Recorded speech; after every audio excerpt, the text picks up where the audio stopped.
everybody. I'm Jack Midkiff, and I want to welcome you to my podcast.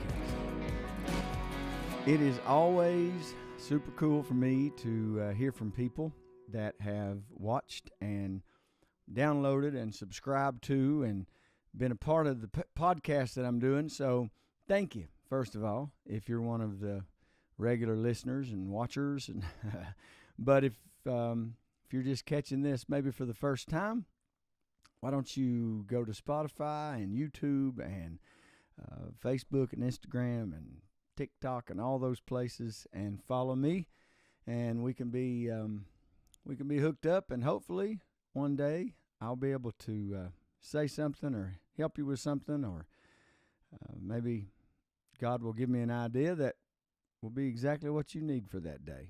The premise of the Jack Midkiff podcast, I always like to kind of share this, or at least from time to time, is just talk about life. I am a pastor. I pastor a church that I'm very proud of, very thankful for.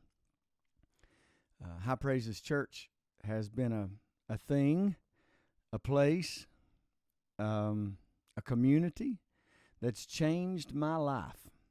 I started pastoring when I was about 28 years old, 28 or 29, something like that. And well, I'm not 28 or 29 anymore, and I'm still pastoring the same church. But there's also, just like with everybody else, there's other aspects of me. And this podcast is just to talk about different things that I'm interested in and things that make me happy. And then sometimes, like today in this podcast, if there's something that I can help you with, I want to do that. Today I want to talk about choices. You know, we all make choices. I think about scripturally, I think about when Joshua, in the book of Joshua, it says, choose this day who you'll serve. And then, of course, Joshua said, as for me and my house, we're going to serve the Lord. But it goes past just the choice of becoming a Christian. It goes to the place of you get to choose lots of stuff in your life, even though a lot of people feel like that they're trapped. I've talked to a lot of people that feel like they're trapped not only in jobs, but they're trapped in marriages. They're trapped in situations. And you know what? I think that really comes down to a mindset. That really comes down to how we view things. And the word, I think, is perspective. If we take the right perspective, then we understand that we really do get to choose our situation. Because maybe, maybe you can't or shouldn't jump out of a job or a relationship or whatever, but you can choose how you lay down at night. What do you mean? Okay, here's what I mean. You can choose the mindset that you have when you close your eyes to go to sleep. You can choose to think. Somebody once said, if you think about positive things, then you'll have, before you go to bed, you'll have good dreams. And if you think about negative things, you'll have bad dreams. Well, I don't know if any of that's true. And I'm not saying you live your life by dreams or good dreams or bad dreams. I'm just saying that we do affect our, what's the word I'm looking for? We affect our attitude. We affect the outcome of a lot of situations just simply by what we choose to think about. And going back to Scripture, it says, as a man thinketh in his heart, so is he. So whatever you're thinking about, that's going to dictate and really lead your life. So I do think there's a lot of truth to, the things you look at before you go to sleep, or the things you look at or listen to when you first get up in the morning. But it all comes down to choices. What does it take for us, for you, for me, to make the right choice in, I'm going to talk to those that are not married right now. What does it take for you to make the right choice in the spouse that you're choosing? What criteria do you need in a person? Are you in that place in life where you just go, well, I'll know it when I see it? Well, You don't know what you're looking for, so how you know you're going to know it when you see it? What are you specifically? Now, on the other hand, I've heard people say, I made a list, and they met every part of the list, yet they weren't the right person. So I think, you have to temper all of that with wisdom and, as my good old daddy would say, a good case of the common sense. You got to temper all that with everything involved. But if you're looking to choose, if you want to get to choose a friend, a spouse, boyfriend, girlfriend, whatever, however you want to classify it, then first of all, what are you looking for? Because if you don't know what you're looking for, then you won't know what to choose if you see it. And the same way with church. I hear a lot of people as a pastor. Oh goodness, I've heard a lot of people say, "Well, we're looking for church," and then you get to talking to them, and they don't really know what they're looking for. They're looking for that feeling. They're looking for that emotional razz or whatever. Not necessarily a horrible thing, but what do you need in a church? Do you need something for your kids? Do you need something for senior adults? Do you need something for a little bit for everybody? Do you need modern music? Do you need hymn music? Do you desire it to be really light with stained glass windows on the side? Do you want to go into a sanctuary that's dimmed, the lights are dimmed, and you've got theatrical lighting on stage? Do you want a pastor with a suit and a tie on? Do you want a pastor in jeans? How do you know what to choose if you don't know what you're looking for? I think that has a lot to do with our Christianity. I want freedom. I was raised in a lot of, I love my heritage. I'm thankful for my heritage. But as far as church goes, I was raised in a lot of legalism. A lot of we don't do this and we don't do that and we don't do this and we don't do that and we don't believe in this and we don't believe in that. And so I got the don'ts down. What I'm personally looking for is in my relationship, I'm looking for what I get to do. Now, not permissible sin, not that kind of looking to get to do. What kind of freedom do I have as a Christian? What kind of authority do I have as a Christian? Because the Bible talks about me having the right to authority. So what is it that I want? I have to make that decision before I can decide what kind of Christian life I'm going to live. A lot of people, and this is not putting any bad thought about anybody. A lot of people, like to paint God as this very stringent, legalistic God sitting up in heaven and going, oh, you didn't do that right, so you're out of here. I don't view God that way. Now, he was he was forced by the choice of man. God created man, and in Genesis 1:28, I believe it is, he gives us the description of the right that mankind was given. Man also failed to follow the instruction God gave, and so therefore we were cast out of the garden. That authority, that right, that ability was stripped from us. How? Through a choice we made. Mankind made a choice to eat part of the fruit of the tree of knowledge of good and evil. Excuse me, had to think a second. And because of that choice, then we ended up in a bad way. So God was like, he did have to be a very judgmental God. He judged sin because sin was running rapid, but he also, his true personality came out when he took a part of himself, placed it in Mary, the virgin, and Jesus was born. Jesus was the sacrificial lamb, so then we could be given the choice again to live for Jesus through grace. and through faith.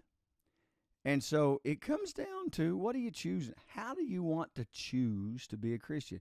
What kind of Christianity? And I know, before I get anybody all sideways on me, there's one way to God, and that's Jesus Christ.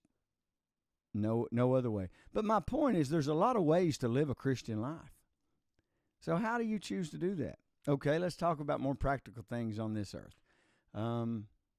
What kind of father do you choose to be? What kind of mother do you choose to be? My mother was a very strict disciplinarian. My dad was, woohoo, let's have fun. Both of them taught me wonderful things. Both of them showed me how to be a good parent in their own perspective way.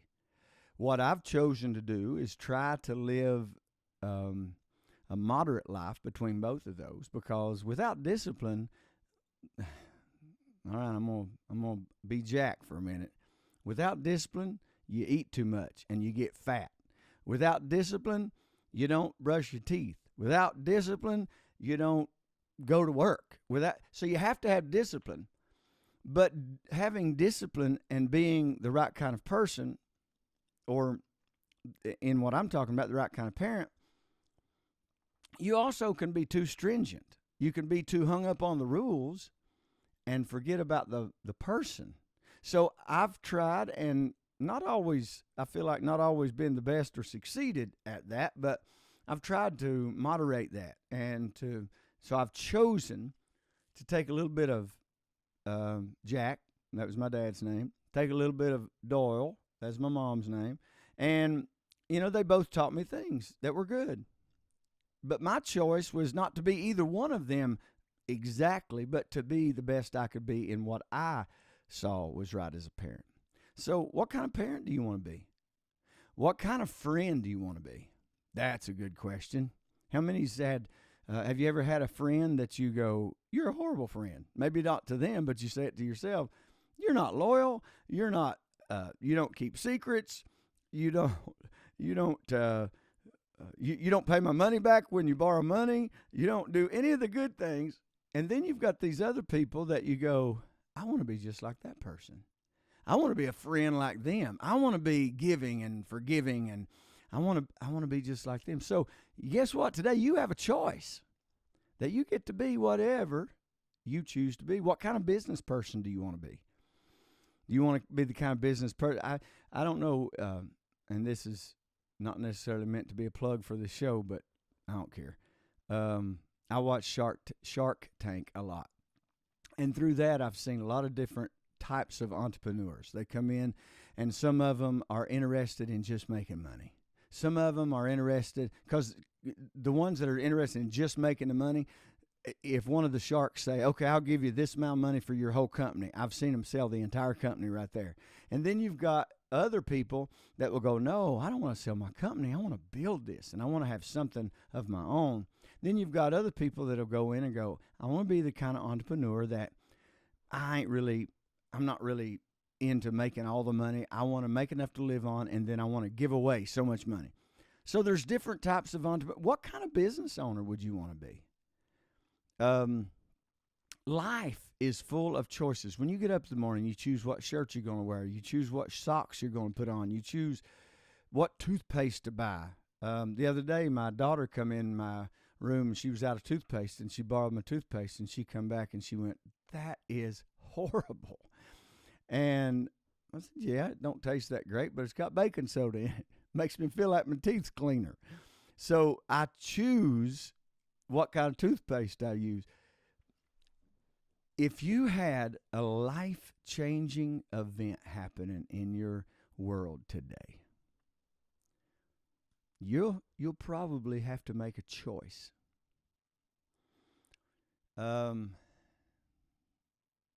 Choose intentionally. Choose the things you do intentionally. And then at the end of the day, at the end of the job, at the end of a relationship, at the end of life, you can feel fulfilled that, hey, I chose it. I did it. And another thing if you choose something and you choose it intentionally, and then you get down the road a little bit and you go, well, because,